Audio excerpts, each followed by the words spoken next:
नमस्कार किसान साथियों, एक बार फिर से स्वागत है आप सभी का इस वीडियो में। किसान साथियों, आज इस वीडियो के माध्यम से हम प्याज की खेती की संपूर्ण जानकारी जानेंगे। किस प्रकार हमें ज़मीन की तैयारी करनी है, रोपाई करनी है, सिंचाई करनी है, रोग एवं घास फूस प्रबंधन करने हैं, किस प्रकार खाद देना है एवं किस प्रकार भंडारण करना है, सब कुछ जानेंगे हम आज इस वीडियो के माध्यम से। तो अंत तक वीडियो देखते रहें। चलिए शुरू करते हैं।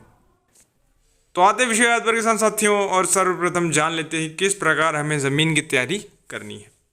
ज़मीन की तैयारी के लिए ट्रैक्टर से खींचे गए एमबी हल से 4-6 जुताई करें और उसके बाद खेत में ढेले तोड़ने के लिए 2 से 3 बार हैरो चलाएं। अंतिम जुताई के समय 6 टन फार्म यार्ड खाद यानी कि गोबर का खाद या 3 टन वर्मी कंपोस्ट या स्टीरा मिल 100 किलोग्राम प्रति एकड़ की दर से प्लस 0.4 किलोग्राम एजोसिप्रिलियम के साथ 0.4 किलोग्राम फॉस्फोबैक्टीरिया प्रति एकड़ की दर से मिट्टी में मिलाना है। किसान साथियों, अधिकतर 1.5 से लेकर 2 मीटर चौड़ा और 4 से लेकर 6 मीटर लंबा फ्लैट बेड बनाएं। ऊंची दूरी और जनसंख्या घनत्व प्राप्त करने के लिए 15 सेंटीमीटर ऊंचाई और 120 सेंटीमीटर शीर चौड़ाई अथवा 45 सेंटीमीटर हल चलाने के साथ ब्रॉड बेड फरो का निर्माण किया जाता है। एक बार ज़मीन की तैयारी हो जाए तो सबसे प्रमुख बात आती है नर्सरी बेड की तैयारी की और बुआई की। साथियों, नर्सरी बेड की तैयारी और बुआई के लिए 0.12 एकड़ यानी कि 485 स्क्वायर मीटर थोड़ी ढलान वाली और उपजाऊ भूमि का चयन करें। खेत की जुताई करें, इसके बाद हैरो चलाएं। नर्सरी क्यारियों में हल चलाने के समय आधा टन अच्छी तरीके से सड़ा हुआ फार्म यार्ड मैन्योर यानी कि गोबर का खाद डालें और मिट्टी में अच्छी तरह से मिला दें। ज़मीनी स्तर से 3 फीट चौड़े, 18 फीट लंबे, 15 सेंटीमीटर ऊंचे आकार के 6 से 7 उठे हुए बेड तैयार करें। साथियों, प्रति बेड में 500 ग्राम यूरिया, 500 ग्राम सिंगल सुपर फॉस्फेट और 500 ग्राम म्यूट्रेट ऑफ पोटासियम की एमओपी उर्वरक डालें और ऊपर की परत को समतल कर लें। 1 एकड़ के लिए 3 से 4 किलो रोग प्रतिरोधी एवं स्वस्थ बीजों का चयन करें। बीज को 2 से 3 सेंटीमीटर की गहराई पर बोएं और 2 पौधों के बीच 5 सेंटीमीटर और 2 पंक्तियों के बीच 7 सेंटीमीटर की दूरी पर बुआई करें। साथ ही तुरंत बाद इसमें पानी डालें। इसके पश्चात किसान साथियों, आपको प्याज की नर्सरी में पहला घास फूस यानी कि खरपतवार प्रबंधन करना होता है, यानी कि बुआई के 1 से लेकर 2 दिन के बाद पहला घास फूस प्रबंधन करना होता है। इसके लिए किसान साथियों, हम यूपीएल का अमीगो प्लस यूपीएल का क्लारो का कॉम्बिनेशन इस्तेमाल करते हैं। यूपीएल अमीगो, जिसमें किसान साथियों टेक्निकल ऑक्सीफ्लोरोफेन 23.5% इसी फॉर्म में आता है, इसको 1.25 ml प्रति लीटर पानी की दर से आपको इस्तेमाल करना है। वहीं यूपीएल का क्लारो, जिसमें कि हेलिक्सोफॉफ आर मिथाइल 10.5% इसी फॉर्म में आता है, इसको आपको 2.5 ml प्रति लीटर पानी की दर से इस्तेमाल करना है। किसान साथियों, इसके बाद नर्सरी मल्चिंग की जाती है।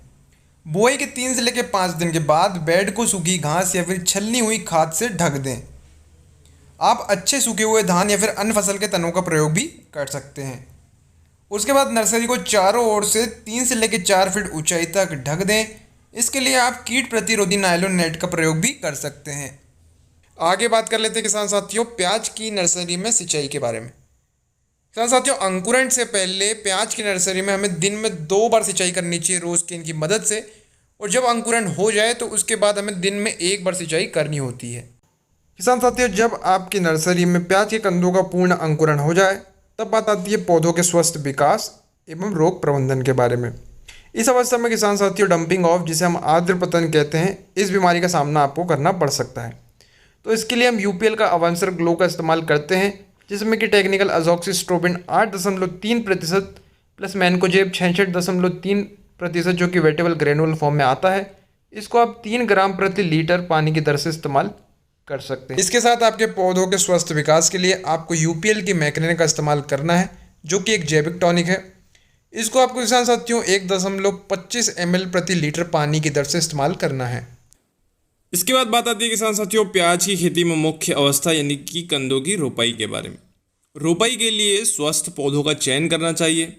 पौधे जो कि 0.8 से लेकर 0.9 सेंटीमीटर चौड़ाई और 20 से लेकर 35 सेंटीमीटर लंबाई में हो, ऐसे पौधे रोपाई के लिए स्वस्थ माने जाते हैं। अधिक उम्र या कम उम्र वाले पौधों का चयन ना करें। रोपाई के वक्त पौधों का ऊपरी 1/3 भाग काट दें, जिससे कि पौधों की स्वस्थ स्थापना हो सके। इन पौधों को बनाए गए बेड़ों पर 15 सेंटीमीटर पंक्तियों की दूरी एवं 10 सेंटीमीटर पौधों के बीच की दूरी में रोपाई करें। वहीं किसान साथियों, प्याज के बेड तैयार करते वक्त आखिरी जुताई के समय आपको मिट्टी में urea 158.5 kilogram, 52 kilogram DAP, 40 kilogram potash, 20 kilogram दानेदार सल्फर 80%, वहीं 4 किलोग्राम जिंक सल्फेट प्रति एकड़ की दर से आपको आखिरी जुताई के वक्त देना है।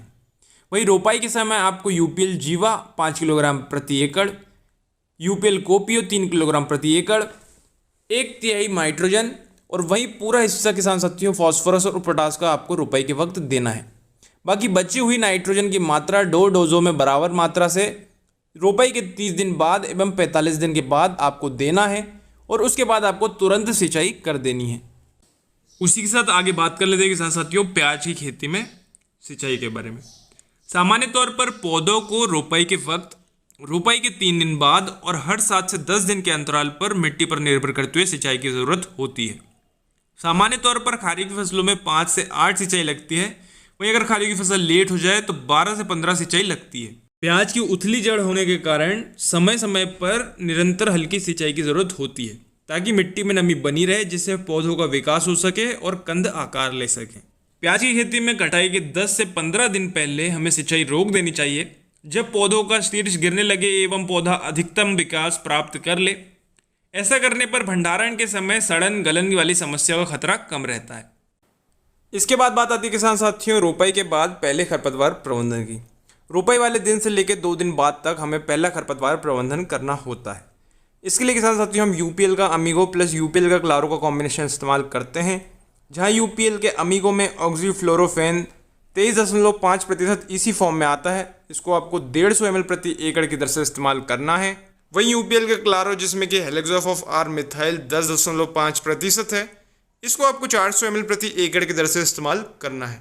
वहीं आपको सिल्वेट गोल्ड जो कि एक सुपर स्प्रेडर है, इसको आपको 50 ml प्रति एकड़ की दर से इस्तेमाल करना है। इसके पश्चात किसान साथियों यानी कि रोपाई के 20 से 25 दिन के बाद जड़ों के विस्तार, विकास एवं वृद्धि के लिए रूट ड्रेंचिंग की प्रक्रिया की जाती है। इसके लिए आपको UPL का प्लेटेस का इस्तेमाल करना है, जो कि आपको 500 ml प्रति एकड़ की दर से इस्तेमाल करना है। उसी के साथ रोपाई के 30 दिन बाद बचे हुए नाइट्रोजन के डोज में से एक डोज यानी कि 52.8 किलोग्राम यूरिया आपको खड़ी फसल में 30 दिन के बाद देनी होती है। इसके बाद किसान साथियों यानी कि रोपाई के 30 से 35 दिन के बाद रोपाई के बाद पहला रोग एवं कीट प्रबंधन किया जाता है। किसान साथियों ये रोग एवं कीट प्रबंधन हमें डंपिंग ऑफ, जिसे हम आर्द्रपतन बीमारी कहते हैं, थ्रिप्स और कंदों के विकास हेतु किया जाता है। इसके लिए किसान साथियों हम UPL का साफ, UPL लेंसर गोल्ड और UPL मैक्रेना का इस्तेमाल करते हैं। UPL साफ जिसमें किसान साथियों mancozeb 63% plus carbendazim 12% wettable powder form में आता है, इसको आपको 500 ग्राम प्रति एकड़ की दर से इस्तेमाल करना है। वही लेंसर गोल्ड किसान साथियों जिसमें एसिफेट 50% प्लस इमिडाक्लोरोपिड 1.8% SP फॉर्म में आता है, इसको भी आपको 500 ग्राम प्रति एकड़ की दर से इस्तेमाल करना है। वही किसान साथियों UPL का मैक्रेना जो कि एक जैविक टॉनिक है, इसको आपको 250 ml प्रति एकड़ के हिसाब से इस्तेमाल करना है। प्लस इनके साथ आपको super spreader silhouette gold 50 ml प्रति एकड़ की दर से इस्तेमाल करना है। उसी के साथ किसान साथियों जब रोपाई के 45 दिन पूर्ण हो जाएं तो बचा हुआ नाइट्रोजन का दूसरा डोज यानी कि 52.8 किलोग्राम प्रति एकड़ की दर से यूरिया आपको खेत में देना है। उसी के साथ किसान साथियों जब आपकी फसल 50 से 60 दिन की हो जाए तो आपको इस अवस्था में कई रोगों एवं कीटों से सावधान रहना चाहिए। इसी समय आपको दूसरा रोग एवं कीट प्रबंधन भी करना होता है। इस अवस्था में किसान साथियों purple blotch, stemphylium leaf blotch, downy mildew, anthracnose, thrips और माइट जैसे रोगों एवं कीटों का खतरा रहता है। इनके रोकथाम के लिए किसान साथियों हमें अवांसर ग्लो, लेंसर गोल्ड और UPL मैक्रेना के साथ सिल्वेट गोल्ड का इस्तेमाल करना चाहिए। UPL अवांसर ग्लो जिसमें कि एजॉक्सिस्ट्रोबिन 8.3% plus mancozeb 66.3% wettable granule form में आता है, इसको आपको 600 ग्राम प्रति एकड़ की दर से इस्तेमाल करना है।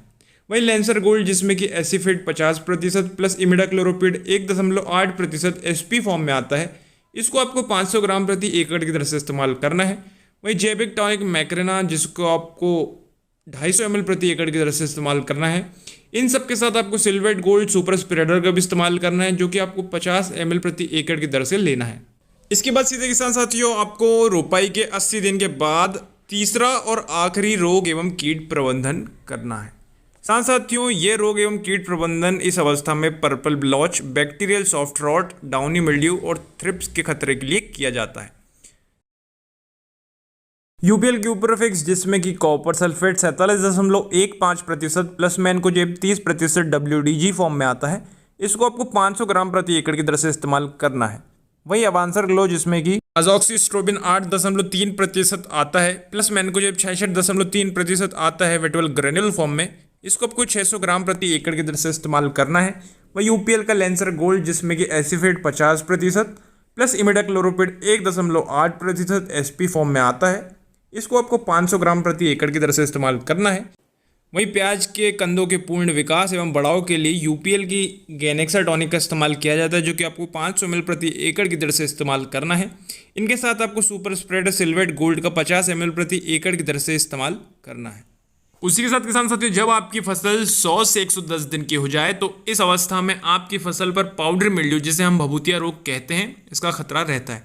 तो इसकी रोकथाम के लिए आपको यूपीएल के इनसल्फ गोल्ड सल्फर, जो कि 80% में आता है WDG फॉर्म में, इसका इस्तेमाल आपको 1 किलोग्राम प्रति एकड़ की दर से करना चाहिए।